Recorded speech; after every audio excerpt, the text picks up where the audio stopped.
Bienvenidas, bienvenidos. Mi nombre es Jorgelina Martín. Soy docente en el Plan Federal de Formación y Capacitación en Gestión Pública 2021 y estoy a cargo del curso de herramientas jurídicas frente a la violencia de género y violencia familiar.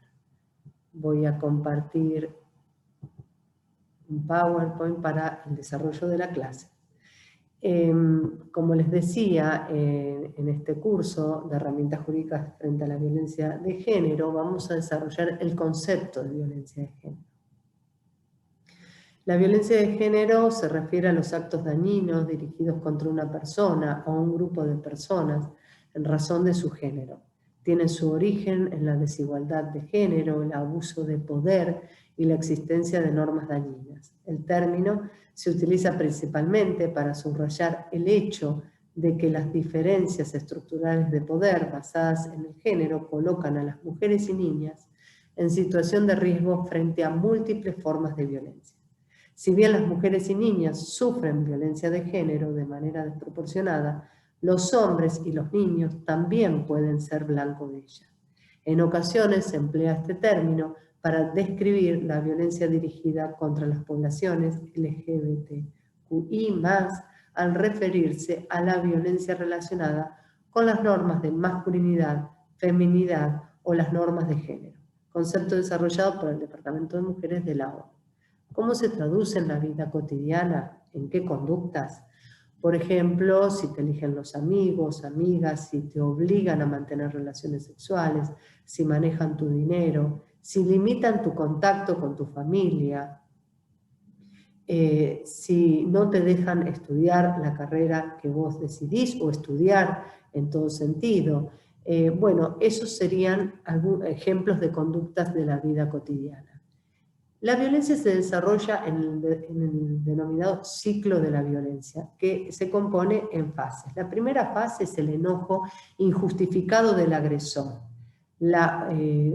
Fabrica ofensas que no existen, estar ofendido, para dar lugar a la segunda fase, que es la explosión, que es ir directo al acto de la agresión física, psicológica, en cualquiera de sus expresiones. La tercera fase es el arrepentimiento, el prometer que no se va a repetir nunca más, el pedir perdón, etc. Para culminar en la cuarta fase, que es la reconciliación, la llamada luna de miel, ¿no? Que es buscar la reconciliación, la recomposición del vínculo, para dar lugar nuevamente al comienzo de la primera fase.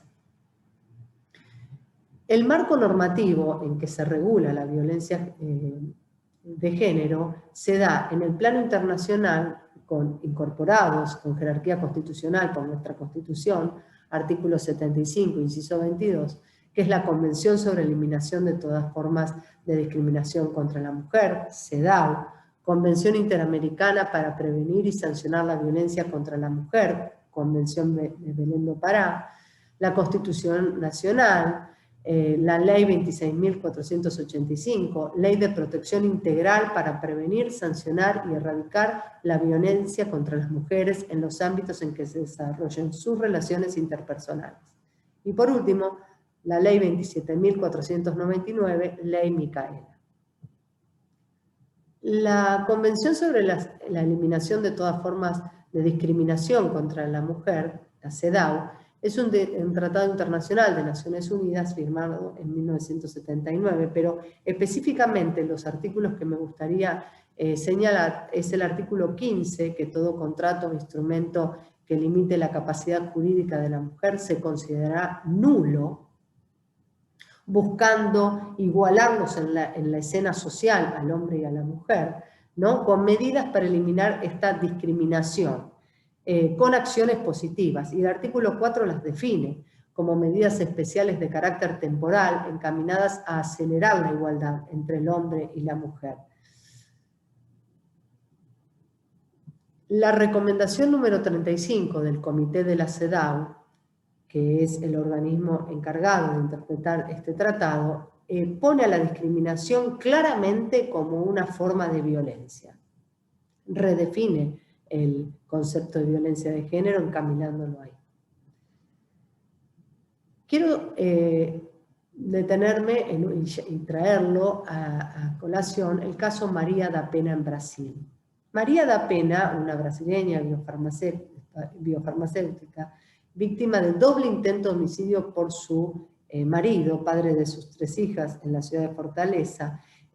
Aclaramos que el padre, que su marido tenía formación académica, universitaria, el cual 2 veces intentó matarla, una vez con un tiro por la espalda, en donde no había quedado claro si era él, ella tenía dudas, y luego intentar electrocutarla en el baño. Ella recurre a la justicia local, pero no encuentra una respuesta satisfactoria, entonces va a la Corte Interamericana, y la Corte Interamericana toma el caso y considera violados los derechos a las garantías judiciales y a la protección judicial de los artículos 8 y 25 de la Convención Americana. En conexión directa con garantizar los derechos que prevé el artículo 1, ¿no? En virtud de la dilación del proceso judicial, negligencia en llevar a cabo la investigación, la reparación del daño, sin justificación alguna. Y hace recomendaciones al Estado de Brasil, además de responsabilizarlo, ¿no?, por la falta de cumplimiento a los deberes en relación a los derechos por ella protegido como una vida libre de violencia, respetar su vida, su integridad física, psíquica y moral y seguridad de las personas, a un recurso sencillo y rápido ante los tribunales. Le recomienda establecer procedimientos rápidos y efectivos para las mujeres víctimas de violencia, capacitar a los funcionarios judiciales y policiales especializados, multiplicar el número de comisarías de la mujer y dar a la mujer una reparación simbólica y material frente a esta violencia surgida. María da Pena, una militante feminista que luchó contra la violencia doméstica, dijo en un momento: todas las mujeres tienen el derecho a vivir libres del miedo, el dolor y la opresión. A raíz de esto hay una ley que lleva su nombre y dice: la ley que lleva mi nombre consagra la dignidad de las mujeres brasileñas, estableciendo que la violencia doméstica es una violación a los derechos humanos. Como les decía, se dictó una ley en Brasil, Ley María da Pena, que combate la violencia doméstica con castigos más duros para agresores y la posibilidad de prisión preventiva y el impedimento de penas alternativas. Hablemos ahora sobre la Convención Interamericana para prevenir, sancionar y erradicar la violencia contra la mujer, Convención de Belém do Pará. Dictada por la Asamblea General de la Organización de los Estados Americanos, la OEA, aprueba esta convención en 1994, después de un debate en virtud de detectar un vacío legal en la CEDAW, que hablaba solo sobre la discriminación, y entendió que se tenía que plantear un debate para que luego culmine con esta redacción de esta convención sobre la violencia contra la mujer, ¿no?, que desarrollada en otros tipos de violencia, como la física, la sexual, la psicológica. Y establecen en el artículo 7, inciso D y F, ya sean procedimientos legales justos y eficaces para que la mujer acceda en los tribunales a un juicio oportuno y acceso efectivo de justicia, adoptar medidas jurídicas para condenar al agresor a abstenerse de hostigar, intimidar, amenazar, dañar o poner en peligro la vida de la mujer. Como conclusión, los estados en la firma de este tratado entienden que reconocen a la violencia contra la mujer es una violación a los derechos humanos y libertades fundamentales, una manifestación de las relaciones de poder históricamente desiguales entre el hombre y la mujer. Hace una definición de violencia que ya la hemos dicho, reconoce 3 tipos de violencia: física, sexual y psicológica.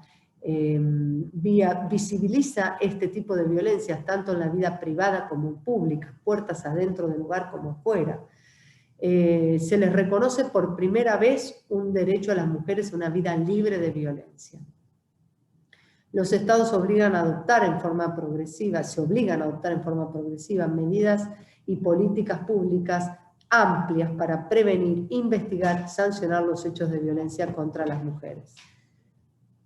El artículo 8 de esta convención fomenta, por ejemplo, el inciso A, fomenta el conocimiento y la observancia del derecho a la mujer a una vida libre de violencia y el derecho a la mujer a que se respeten y protegen sus derechos humanos. Fomenta la educación y capacitación del personal de la administración judicial, policial, suministra servicios especializados apropiados para la atención necesaria de la mujer objeto de violencia, lo que se dice preparar y capacitar la escucha de esa mujer que golpea por primera vez la puerta del Estado, fomentar y apoyar programas de educación gubernamentales destinados a concientizar, sensibilizar, alentar a los medios de comunicación a difundir para erradicar la violencia contra la mujer, garantizar investigación y recopilación de estadísticas, de datos, promover la cooperación internacional para el intercambio de ideas. Luego tenemos la Ley Nacional de Protección Integral para prevenir, sancionar y erradicar la violencia contra las mujeres, como les dije anteriormente, la Ley 26.485, de aplicación en todo el territorio de la Nación Argentina. El objeto son los objetos que comparten de las convenciones internacionales, ya sea de la CEDAW como de la Belém do Pará. Y define a la violencia, la Ley 26.485, se entiende por violencia contra las mujeres toda conducta, acción o omisión que de manera directa o indirecta, tanto en el ámbito público como el privado, basada en una relación desigual de poder, afecte su vida, libertad, dignidad, integridad física, psicológica, sexual, económica o patrimonial, como así también su seguridad personal. Quedan comprendidas las perpetradas desde el Estado o por sus agentes. Establece tipos de violencia: física, psicológica, sexual, económica y patrimonial y simbólica. La física es la que se emplea contra el cuerpo de la mujer, produciendo dolor o riesgo de producirlo, ¿no? Y afecte su integridad como tal. Psicológica es la que causa el daño emocional, la disminución de la autoestima, degradar, controlar sus acciones, comportamientos, un hostigamiento, un acoso silencioso, una humillación, deshonra, va enfermando esa salud psicológica, esa salud mental que le impide una autodeterminación a la mujer, ¿no? Una independencia en su pensar. La sexual es cualquier acción que implique la vulneración de todas sus formas, con o sin sexo genital, del derecho de la mujer a decidir voluntariamente acerca de su vida sexual o reproductiva, o a través de amenazas, coerción, uso de la fuerza o intimidación, incluyendo la violación dentro del matrimonio, o de otras relaciones vinculares o de parentesco, exista o no convivencia, así como la prostitución forzada, explotación, esclavitud, acoso, abuso sexual y trata de mujeres. La económica y patrimonial, la que se dirige a ocasionar un menoscabo en los recursos económicos, la perturbación de la posesión, tenencia o propiedad de sus bienes, la destrucción, retención o distracción indebida de objetos, instrumentos de trabajo, valores y derechos patrimoniales, la limitación de los recursos económicos destinados a satisfacer sus necesidades, la limitación o control de sus ingresos, como así la percepción de un salario menor por igual tarea dentro de un mismo lugar de trabajo. Luego está la violencia simbólica, la que a través de patrones estereotipados, mensajes, valores, íconos o signos, transmite y reproduce dominación desigual y discriminación de las relaciones sociales, naturalizando la subordinación de la mujer en la sociedad. Establece la ley también las modalidades, los ámbitos en que se desarrollan, en que se dan estas violencias, y son la doméstica, institucional, laboral, contra la libertad reproductiva, obstétrica, mediática, contra las mujeres. El ámbito familiar, la modalidad familiar, se da en el grupo familiar independientemente del lugar físico donde se desarrolle. Daña la dignidad y el bienestar, la libertad, comprendiendo la libertad sexual como el desarrollo independiente de esa mujer. El grupo familiar en que se dé puede ser por parentesco de consanguinidad o afinidad. Y puede estar vigente o no estas relaciones. También abarca el noviazgo. Después está el ámbito institucional, en donde es ejercida por funcionarios o empleados que impiden que las mujeres ejerzan los beneficios previstos por las políticas públicas a tales efectos, como esto se puede dar en sindicatos, partidos políticos, gremios y demás.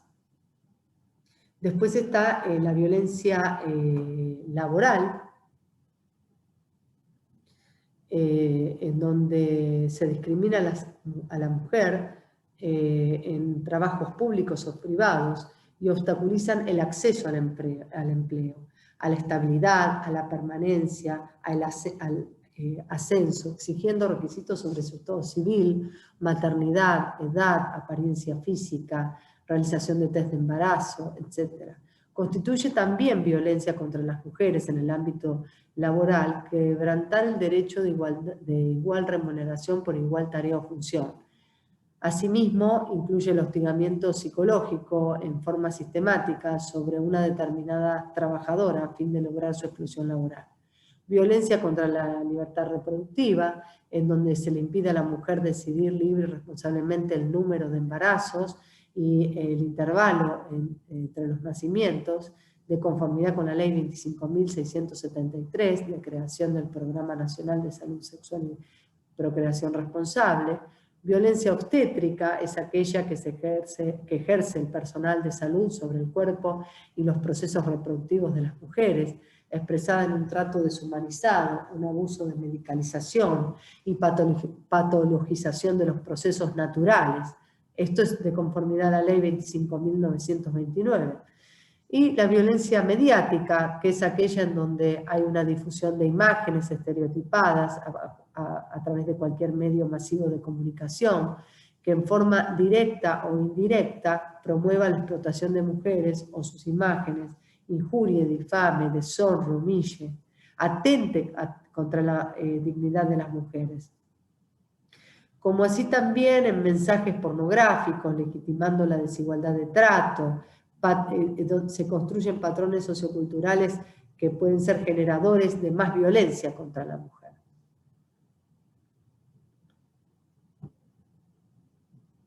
Bueno, pasamos a la ley 27.499, que es la ley Micaela, que es la de capacitación obligatoria en género para todas las personas integrantes de los tres poderes del Estado. Esta ley lleva el nombre de Micaela en homenaje a Micaela García, asesinada en el 2017 por Sebastián Wagner en Entre Ríos. Antes del femicidio, Wagner estaba preso por 2 violaciones y se le otorgó la libertad condicional a partir de que los informes técnicos indicaban lo contrario. La ley fue impulsada por el padre de la víctima, Néstor García, y fue designado el Instituto Nacional de las Mujeres como organismo de aplicación, luego reemplazado con la creación del Ministerio de las Mujeres, Género y Diversidad en el 2019. La capacitación obligatoria en la temática de género la establece el artículo 1, en todos los niveles jerárquicos y empleados de los tres poderes del Estado.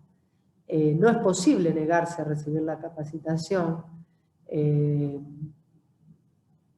Si una persona se niega, debe ser intimada y hasta puede ser sancionada disciplinariamente por esta negativa. En conclusión, entendemos que la perspectiva de género es una obligación, ya no es una opción, y el marco constitucional en que se da el artículo 75, incisos 2, 19 y 23, establece la obligación del Estado argentino a garantizar mediante acciones positivas la igualdad de trato y oportunidades, y para ello asegurar el libre goce y ejercicio de todos los derechos reconocidos a las mujeres por esta Constitución y los tratados nacionales. Muchas gracias.